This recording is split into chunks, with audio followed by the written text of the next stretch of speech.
Welcome back to the Blazer Victory Podcast. This is your co-host, John Duncan, and I'm joined as always by my co-host, Steve Irvine.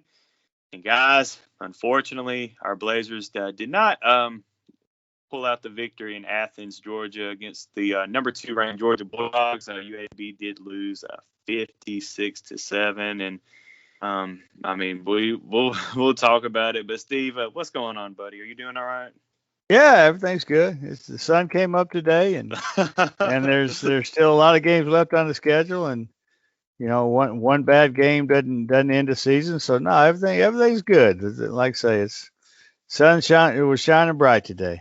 There you go. That's a good way to look at it. And guys, we in a couple of days we'll have our North Texas preview episode up for you guys. And conference slate is starting, and that's really more important for UAB than these what you call bye games against Power 5 teams. And I guess we walked away with $1.8 million playing that game Saturday in Athens, so that's a positive. I mean, there might have been a couple other positives, but we can talk about it. The swoops, pick 6 in the fourth quarter, that was cool, but unfortunately I had already left the stands before that had happened. But Steve, it's just I don't even know where to start, man. I'll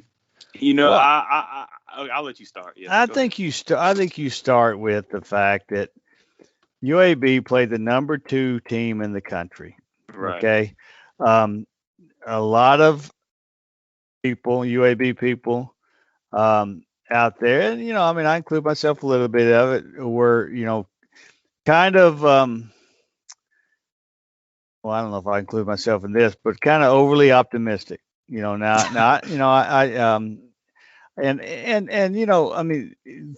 kind of ignored the fact for a minute that that was the number 2 team in the country, Yeah.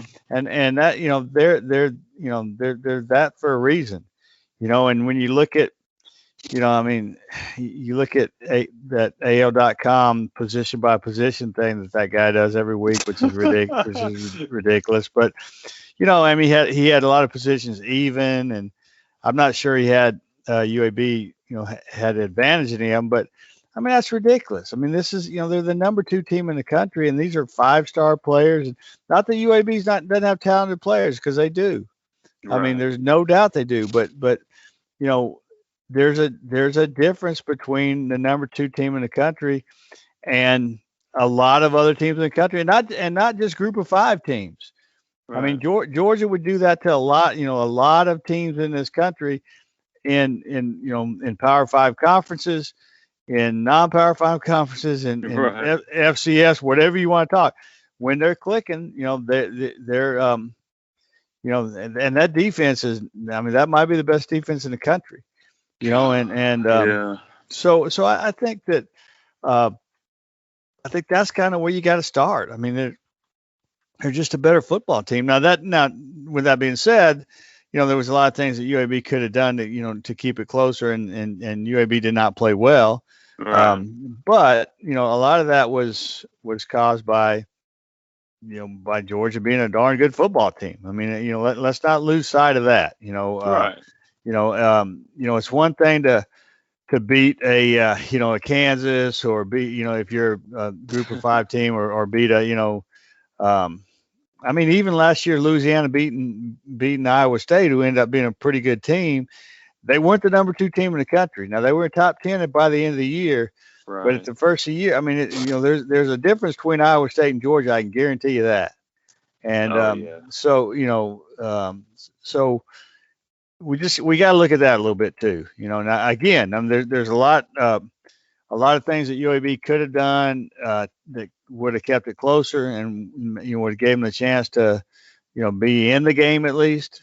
But you just can't lose sight that was a darn good football team on the other sideline. When you're talking that play that Jordan Davis made, where he ran down Tyler Johnston. Yes. And that was just that big son of a gun was just flying out there, and it was just it really wasn't a great angle that he had, and he just ran him down, and that's just kind of what you're talking about. It's a different level player at this point. And so, we'll start there, but other than that, I mean, like I say, UAB, they got to look in the mirror for a lot of this stuff, but part of it is they were just playing a great team.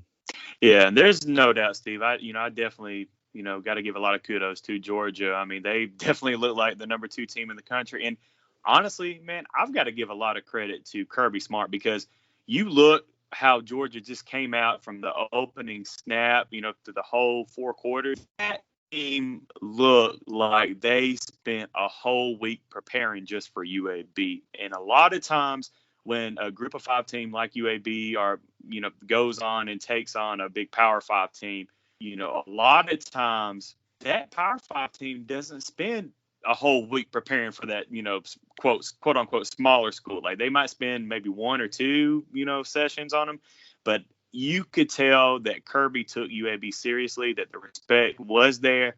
We saw in his when he previewed on Monday, when he previewed the UAB game, he was like, I've got a lot of respect for UAB, yada yada. Yeah, I mean, you hear that all the time from coaches, like, oh, that's just coach speak. But you could really tell that they had prepared for Clark's Blazers this past Saturday, and so I got to give a huge kudos to them, because they really truly look like a number 2, and that's what a championship a championship ball team does. They prepare week in and week out for whoever they're playing. And, we've down the street at, Tuscaloosa, we've seen that with whatever his name is, that coach is down there. But, I mean, yeah, I give a lot of kudos to Georgia, but I just don't get how sloppy UAB was. It's just the secondary just looked confused. I mean, Bennett for Georgia came in and threw 5 touchdown passes. I believe at least 4 of them were over 60 yards, each time for a touchdown. It's just our secondary. I don't know what was. It was just busted coverage. It just looked confused. I don't know what to make of it. And we were sitting in the corner end zone in the visitor section. But did you have a better look at it from up top at like what happened on at least a couple of those? Was it just wrong, or were they just out of position, or what? Well, it was just confused. I mean, it was just honestly, a lot of it was not being disciplined. Not being disciplined in playing your assignment.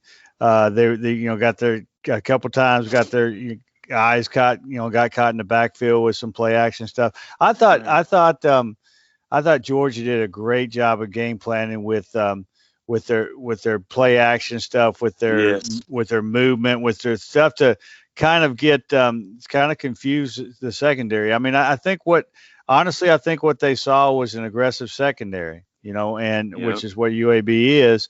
And I think they saw the chance to, take advantage of that aggressiveness by again, play action, just doing movement, just doing stuff to kind of get their eyes away from it. And the other thing is, and once you do that, as a group of 5 team, especially, you're not necessarily accustomed to playing the level of players on the other side. So a lot of times you can, playing at your own level, you can get away a little bit with, maybe making a tiny mistake of, keeping your eyes, in the backfield too much or whatever, and run a guy down. You can't with these guys. And Coach Clark has said it. He said it after the game, and that they knew they were going to take some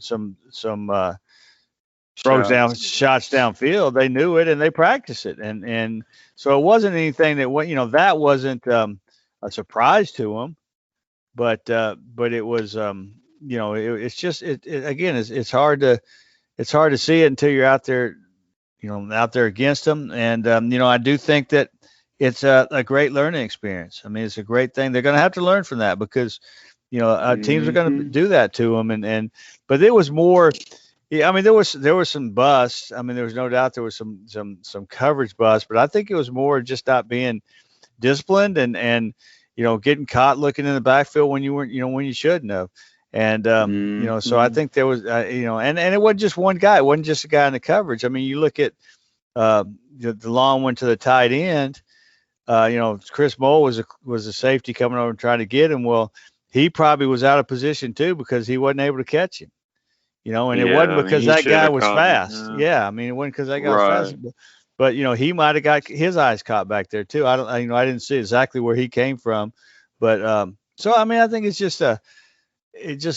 I mean, that's what I thought was frustrating. Not that they just lined up with them and they just got beat, even though those guys were capable of doing that, but they just they got caught doing some undisciplined things, and from my viewpoint, obviously I don't know what the coverage calls were on those plays and that type of thing, but I think that was, to me, that was the problem. And hey, give Stetson Bennett a lot of credit.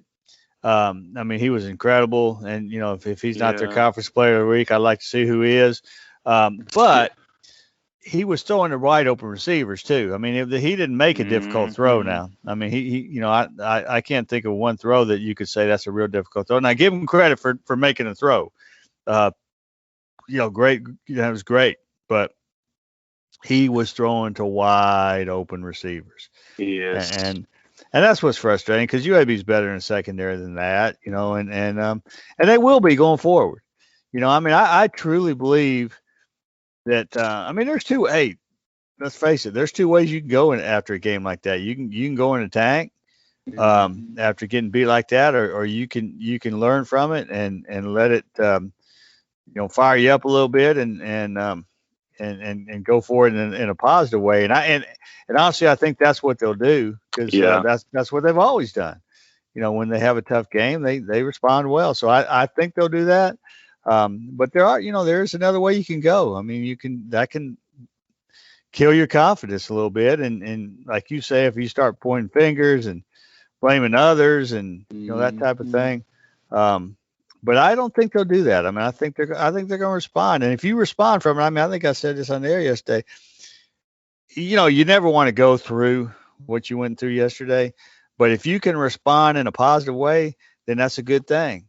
I mean, ultimately, that's a good thing. And I said it last week. I said it, a couple times. Is if you tell me before the year that you're going to finish 11-1, and you get to pick the loss, I'm picking Georgia all day long, because to me, that's even though it would obviously be a memory forever, that to me that's maybe the least important game to have to win. Yeah. On your schedule, which sounds silly, but I mean, I truly believe that. I mean, at this level, I think if you go 11-1 with your one loss to Georgia, I don't care what the score is, then that's a heck of a year. And then if you go 12-1 with the winning the championship, then that's a real heck of a year. So definitely, we'll see. I mean, they've got to handle it the right way. And yeah, it's frustrating. Yeah, it's hard to sit through. Yeah, there's a lot of, from the outside, a lot of finger pointing and why didn't you do this and why didn't you do that, and this guy should be playing and that guy should be playing. But the bottom line is, you got, as a team, you got to learn from it and move forward and and be better. Hey, and we talked about it before we started recording, Steve. We've got a tough stretch of games coming up that we're going to need to be, just hurry up and put this behind us and move forward. Right. And I mean, think about that. It's not hard to sit there and think, okay, what happens if, you win the next three, you have that, what you went through yesterday. But if we're sitting there 3 weeks from now and we're talking about 3 straight wins over, 3 tough ball games, then you're feeling pretty darn good about yourself. Yes. And so you've got to look at it that way. You got to move forward, and if you can get on a run here and in a very, very tough stretch, then hey, you're going to be okay. So it's a long year.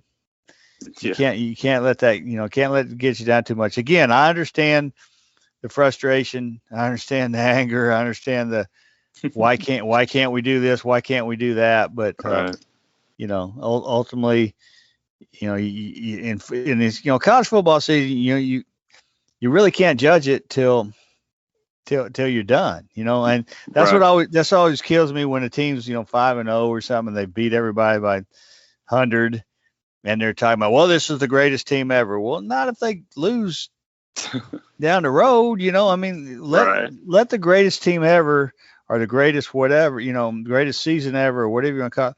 Let that judge that at the end. You judge it when it's over, and then and then then move forward. So there's a long way to go.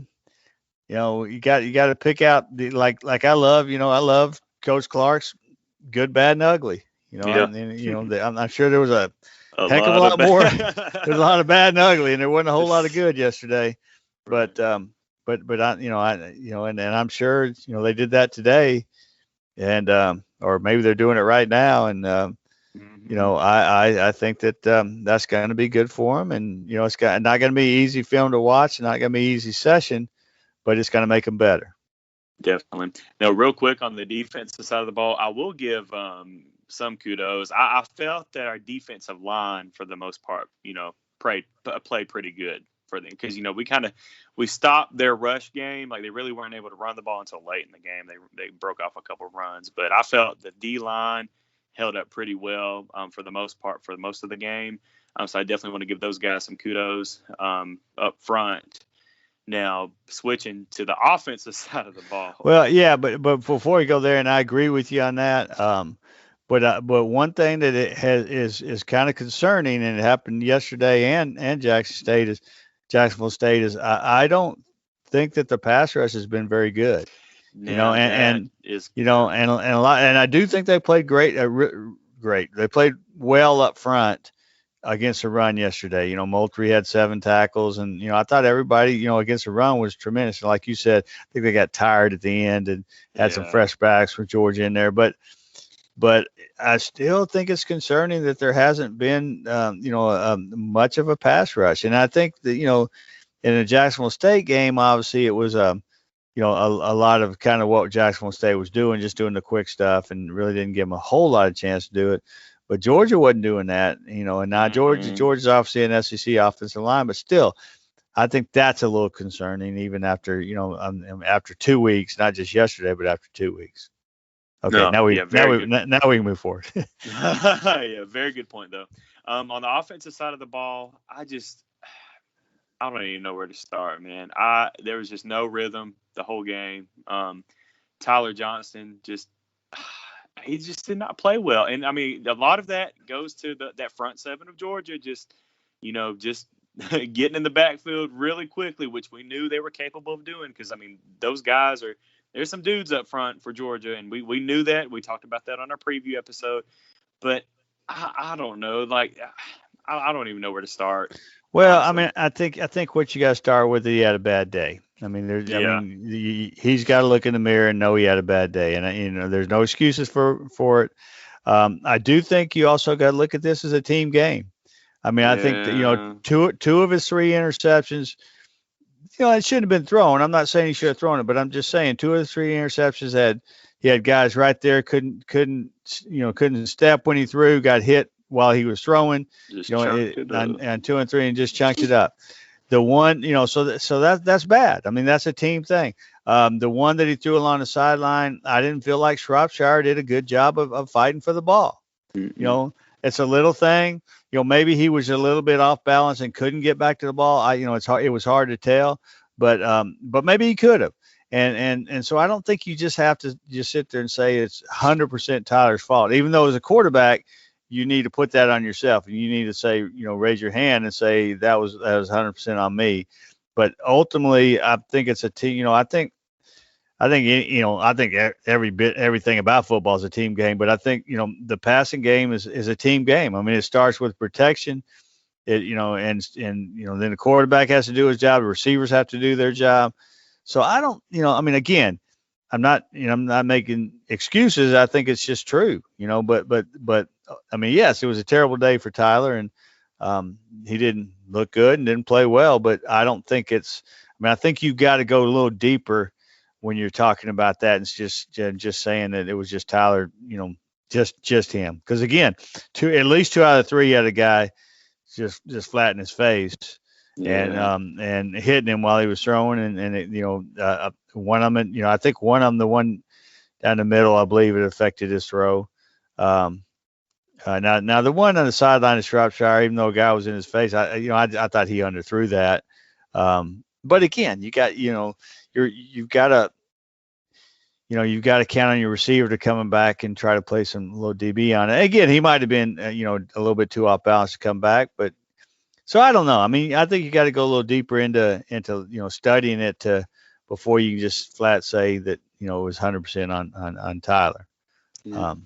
So that's my belief on it. I don't know. I mean, no, that's a fair point, but I do think he should take most of the blame because 6 of 14, 39 yards, 3 interceptions. That's not going to cut it anywhere. I mean, you can say part of it was maybe receiver's fault, offensive line's fault, but I mean, Tyler has played in big games before, Steven. I just don't.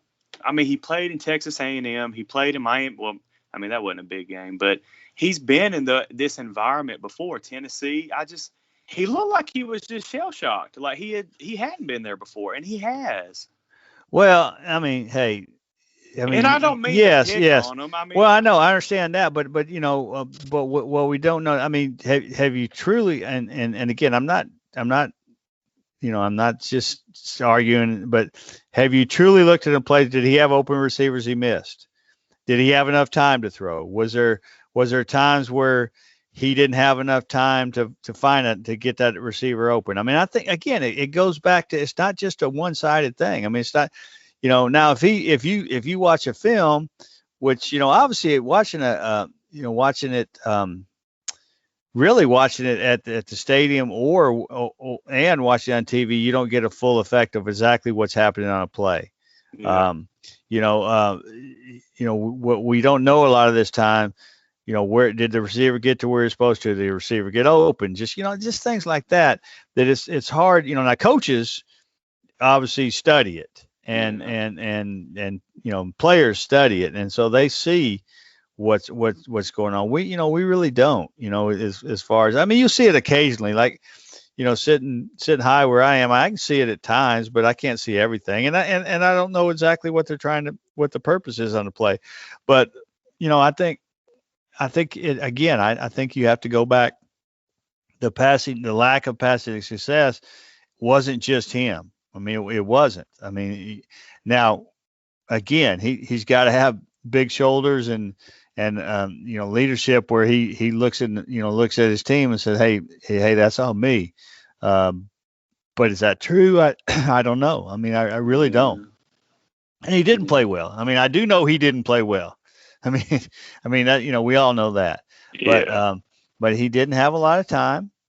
And I don't know if he had open receivers or not, but I didn't see a lot of it, but it happened so quick, but I didn't see a lot of guys running open that he just flat missed. So I think you got to look at that. It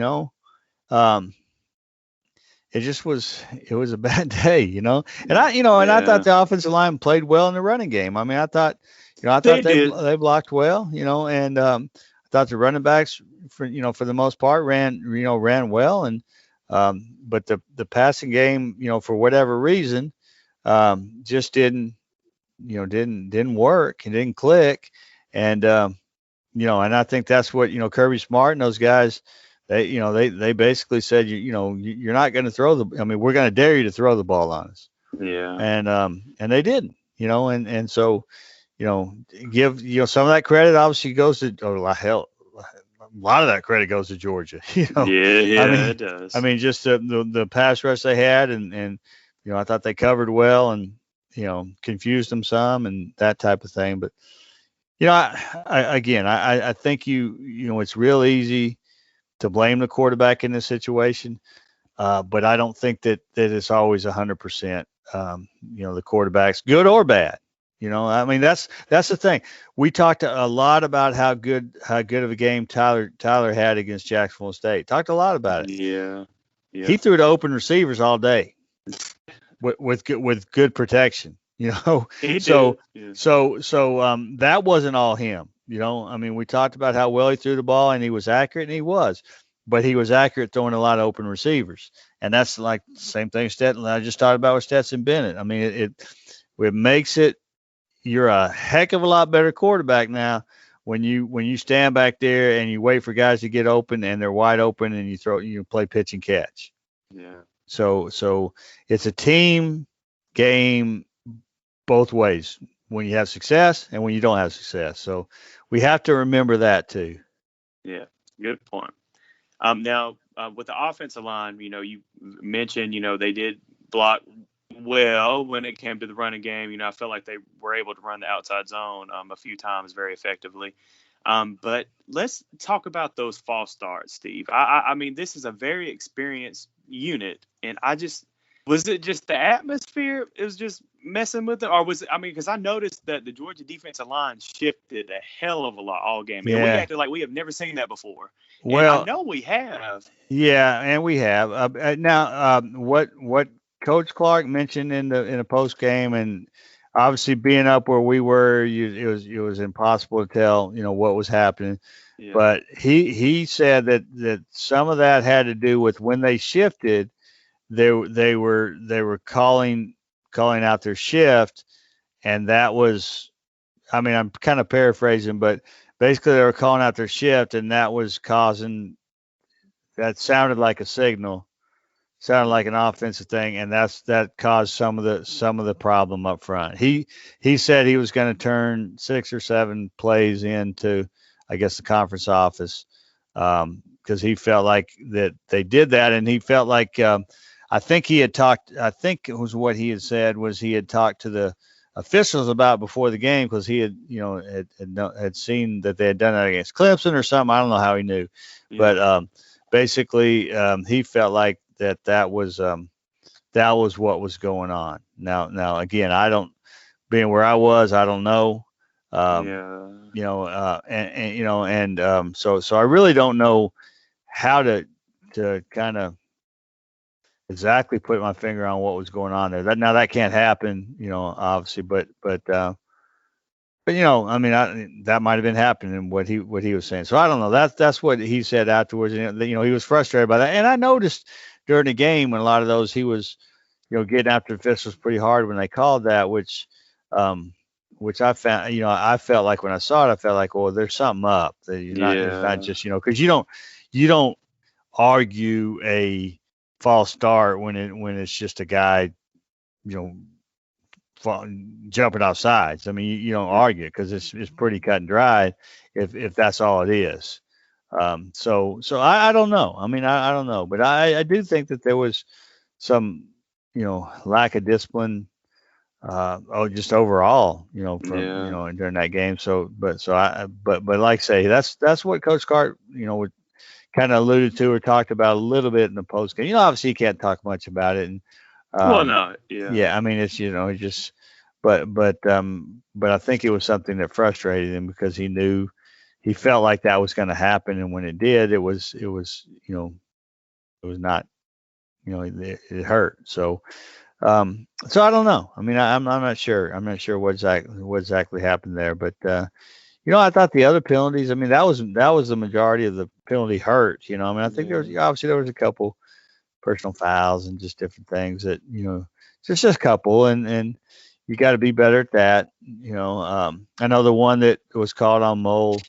I thought that was a Oh, good the call. late hit. Yeah. Yeah, I thought it was a good call. Now I don't think that it was a malicious play, and I think it was a getting caught up in the moment of the game play. But I thought it was a Yeah. good call, but I don't think it was a one where you just go, oh, well, how in the world did you do that? I think he just got caught up in the game and Yeah. made I a play agree. that you got to have a little better discipline on. But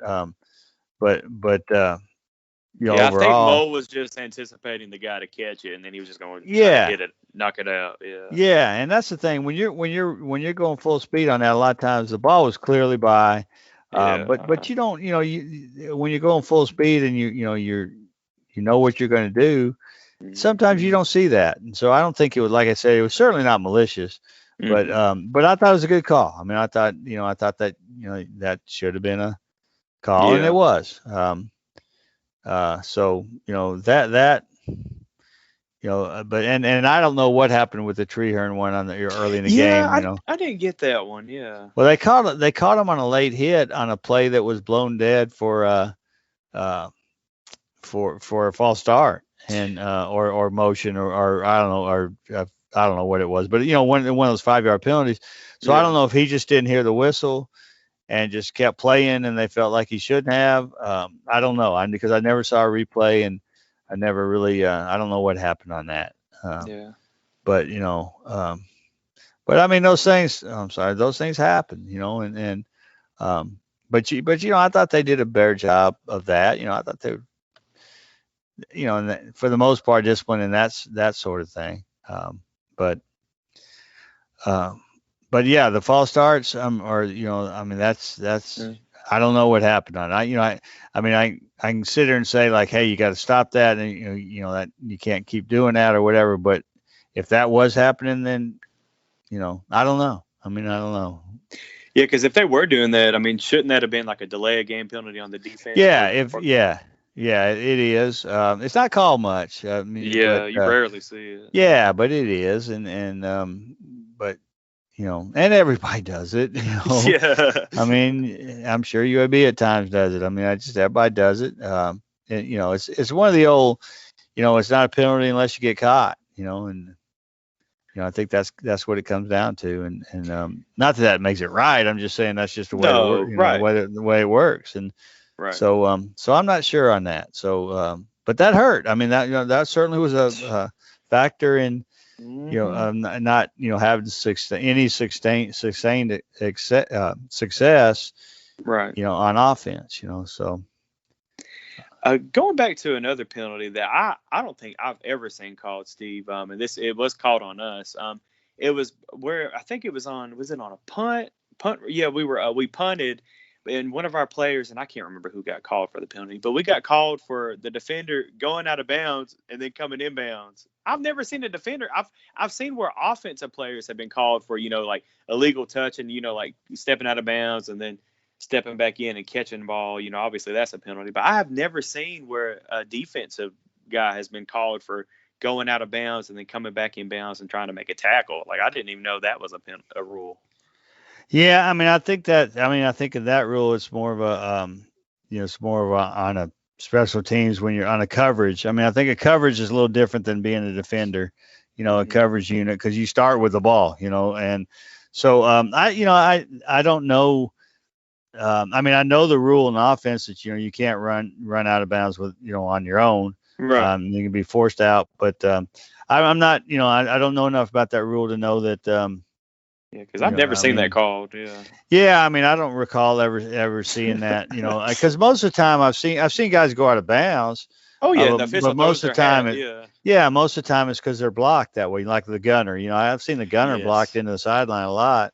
Yes. But I've never quite seen that.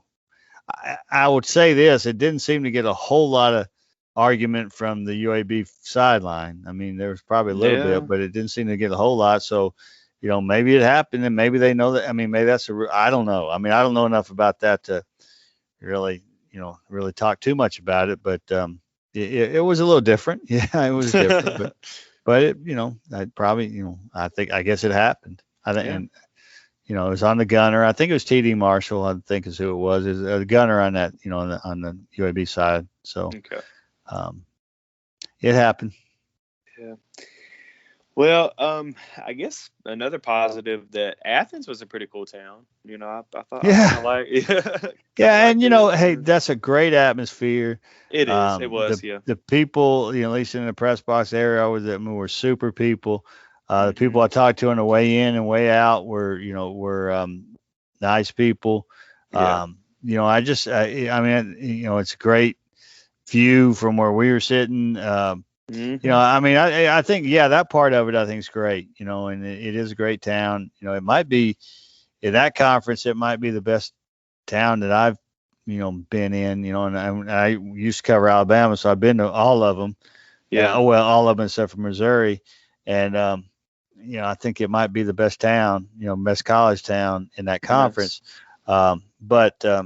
Yeah, I mean, that part was good. And I thought there were little things. I thought Dwayne McBride, ran the ball well. And he held onto the ball too. Yeah. And he held on the ball, which is big. And, yes. I thought Swoops had the interception, and that was good. And, I thought, Like again, I thought Moultrie played real well against the run. I thought that some individuals had some moments, Yeah.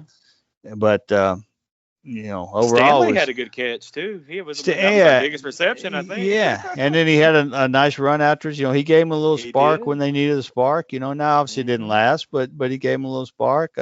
I think he probably needs a few more carries in this thing.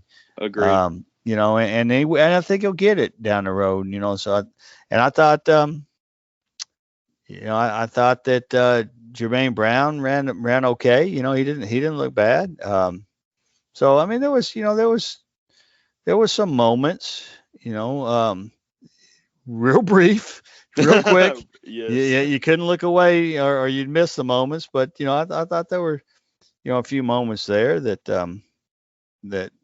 UAB did okay. And again, you just gotta whatever happened, you gotta watch that tape, and you gotta say gotta build off what happened okay and what happened not okay. And Right. and again, they will. And I don't know.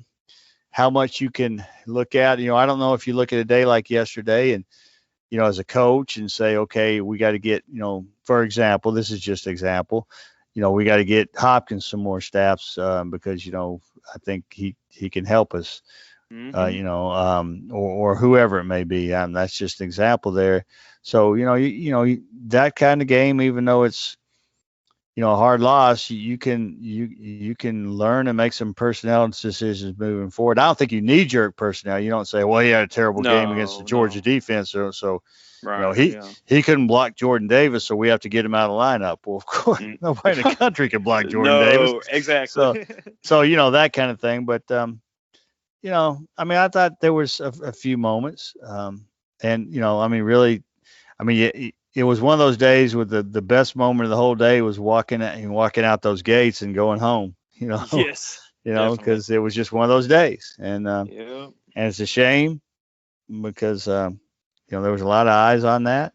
But again, if you respond positively from a bad, I mean, I go back to 18. Hmm.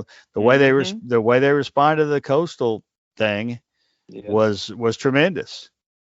Hmm. I mean, and hey, I go back to, when in Neil Callaway, I mean, I know people don't want to hear about him, but when they got embarrassed at Southern Miss, Oh, you was that the know, 70-14 or something like yeah, that? yeah, Oh, their next couple weeks were they yeah, played really well. They responded well. They went and beat Tulane the next game. I don't know if it's the next week. I don't know if they had an off week. I don't remember exactly, yeah. but the next game was Tulane. They go win there. Hmm. I think that was the year they shut out UCF to end the season.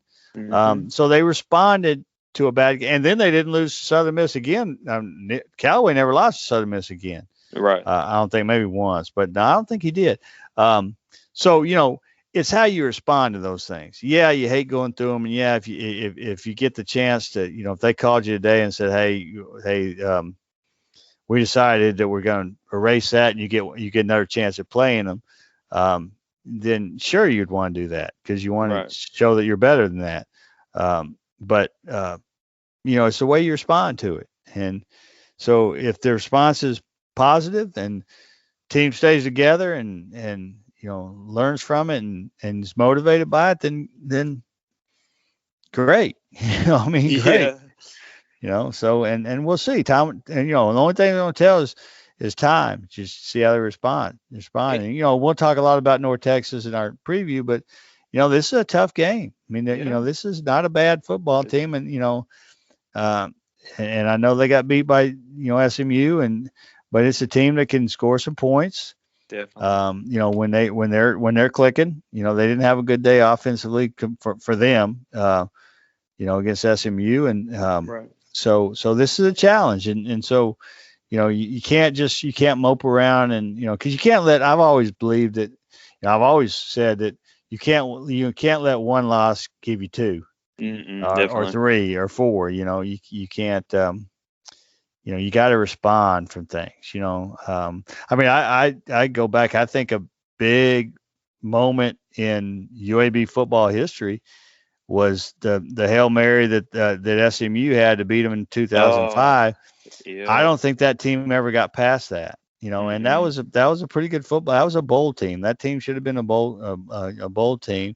Agreed. And they never really got past that, and in my opinion. No, I agree. And so I think that did turn into some other losses, and so you can't let things do that. And I don't think they will. I mean, I do think it's a veteran team. This is good coaching staff. A great head coach. I just don't think that that it's going to turn into more than one bad afternoon. I think they're going to respond well from it. And now, hey, we might be sitting here 3 weeks from now, and you might go, Steve, you're a dummy for saying that because they didn't respond well at all. Kind of like you were last week. I was just about to say, yeah. I know. Kind of like this. I think we can do it. But I don't think that. I think this team's going to respond in the correct way. I think so too, and I think we're both confident that they're going to have a great week of practice. Kind of just take the good, the bad, and ugly from this Georgia game, and just get ready for North Texas, and just like I said, have a great week of practice, and just be ready to move past this game. Yeah. But and now one thing we don't know too is how what kind of injury situation. Injuries, yeah. I mean, when we asked him about it in post game, when David Crane asked him, he said that he doesn't know. He said, "Did you come out of this, with injury free or whatever, relatively injury free?" And he said, "Well, I don't know." He said, "We have some guys bunged up." And so, we'll see moving forward, and obviously that's a big thing, whether it depends, who it is, where it is. There a lot of guys came off last night, but there was nobody that you really saw that I saw that looked like they were seriously hurt or, I know Dajon, he went out, but he came back in a couple. He came back in. Yeah. Will Bowler went out and came back in. I don't know if we saw Starling Thomas again. I think he might have. Yeah, I don't. The rest of the game. Yeah, I don't remember if he came back, but that was fairly late too. That could have been a situation where you're doing. And I don't remember who else came off, but there was a couple more that either came off or you could see hurt on the sideline. And so going forward, we'll have to see what happened there. And we won't see that till Saturday, but to this coming Saturday. But that's plays a role in this thing too. So. I don't know. Time's going to tell. Like I said at the start of this, and I truly mean it. Sun came up today. I got up and hugged my kids, and everything's good.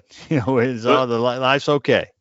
And Sun, what's that? The Annie movie, The Sun Will Come Out Tomorrow. Yeah. Please don't start singing that. No. Hey, no worries there. No. Okay, good.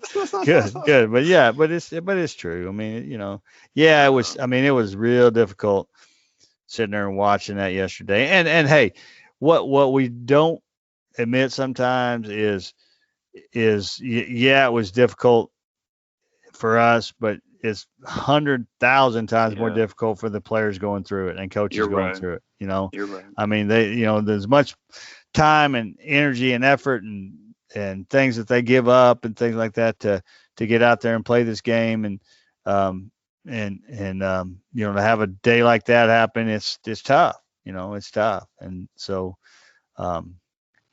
we will all move forward with a smile on our face. How about that? There you go. And I think that's a great way to wrap up this episode, guys. But we'll be back in just a couple days to get you ready for the Mean Green.